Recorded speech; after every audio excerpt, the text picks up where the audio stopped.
Hey everyone, and welcome back to my channel. Have you ever stood in an art gallery, just staring at a painting, and felt like you could almost step right into it? Well, what if I told you? That's exactly what happened to me. It all started last Tuesday. I was at the city's oldest museum, completely lost in this one particular piece. It was a 19th century oil painting titled The Solitude of the Willow. It depicted this incredibly serene meadow, with a huge weeping willow by a gentle stream. The details were so vivid: the dappled sunlight, the texture of the bark, the soft sway of the grass. I was mesmerized. I leaned in closer, my fingers just inches from the canvas, tracing the outline of a painted butterfly. And then, the world tilted. 1 second I was smelling the museum's stale air-conditioned air, and the next, I was surrounded by the scent of damp earth and fresh wildflowers. Sunlight, real and warm, was on my face. I blinked, and the gilded frame was gone. I was standing in the meadow. The meadow. My sneakers felt ridiculously out of place on the soft, unkempt grass. I could hear the stream bubbling nearby, a sound so real it made my heart pound. My phone? No signal, of course. Panic started to set in, cold and sharp.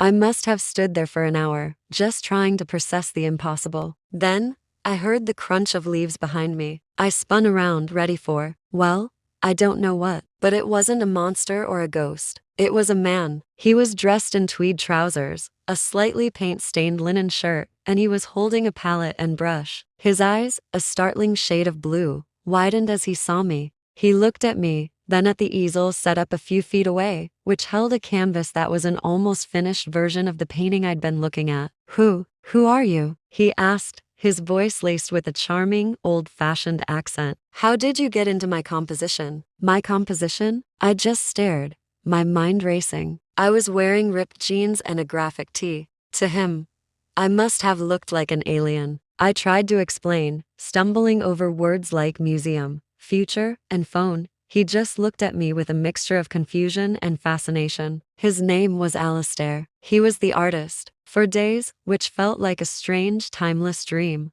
I lived inside his painting. Alistair was kind, curious, and incredibly talented. He taught me how to mix pigments from ground-up earth and flowers. I showed him pictures on my dead phone, and he called it a magic-looking glass. We'd sit by the stream, and he'd sketch me while I told him stories about skyscrapers, airplanes, and the internet. He was enchanted by my world, and I was falling for the peaceful simplicity of his. There was this quiet understanding between us, an artist and his accidental muse from another time. But I knew I couldn't stay. My life, my family was more than a century away. One evening, as Alistair was adding